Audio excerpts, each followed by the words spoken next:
బండి సంజయ్ కుమారుడు బండి భగీరథ్ హైకోర్టులో వేసినటువంటి ముందస్తు బెయిల్ పిటిషన్ వాయిదా పడింది విచారణ.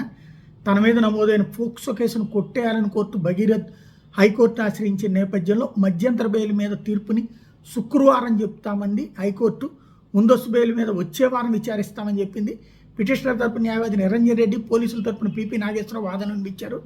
భగీరథ్ తరపు న్యాయవాది నిరంజన్ రెడ్డి వాదన వినిపిస్తూ బాధితురాలి వయసు మీద పలు అంశాలు కోర్టు దృష్టికి తీసుకెళ్లారు. పోలీసులు ఛార్జ్షీట్లో ఆ వయసు 15 ఏళ్లుగా పేర్కొన్నారు. కానీ జీహెచ్ఎంసీ జారీ చేసిన జనన ధృవీకరణ పత్రం బర్త్ సర్టిఫికెట్లో 2008 ఉంది, పాన్ కార్డులో 2010 ఉంది. 2021లో డ్రైవింగ్కి అర్హత లేకుండా పట్టుబడినప్పుడు బాధితురాలి వయసు 15 ఏళ్ళు ఉంది అని కోర్టు దృష్టికి తీసుకెళ్లారు.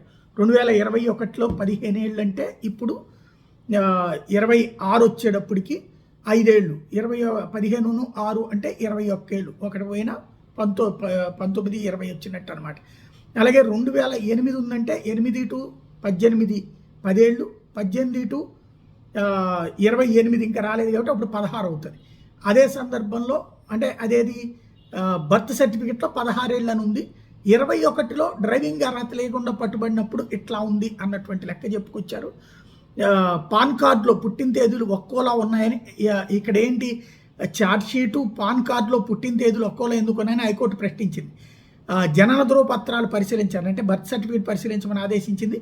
బండి భగీరథ్ని క్రిమినల్ అని బాధితురాల తరపు న్యాయవాది సంబోధించగా పిటిషన్ తరపు న్యాయవాది తీవ్ర అభ్యంతరం వ్యక్తం చేశారు. ఇరువురి మధ్య వాగ్వివాదంతో న్యాయమూర్తి తీవ్ర అసహనం వ్యక్తం చేశారు. నేర నిరూపణ అయ్యే వరకు క్రిమినల్ అనకూడదని హైకోర్టు ఈ సందర్భంగా ఘాటుగా వ్యాఖ్యానించింది. న్యాయవాదులకు సంయమనం లేకపోతే పిటిషన్ని మరో బెంచ్కి మార్చుకోవచ్చు అంటూ న్యాయమూర్తి వ్యాఖ్యానించారు. న్యాయవాదులు సంయమనంతో వ్యవహరించాలని కూడా సూచించారు.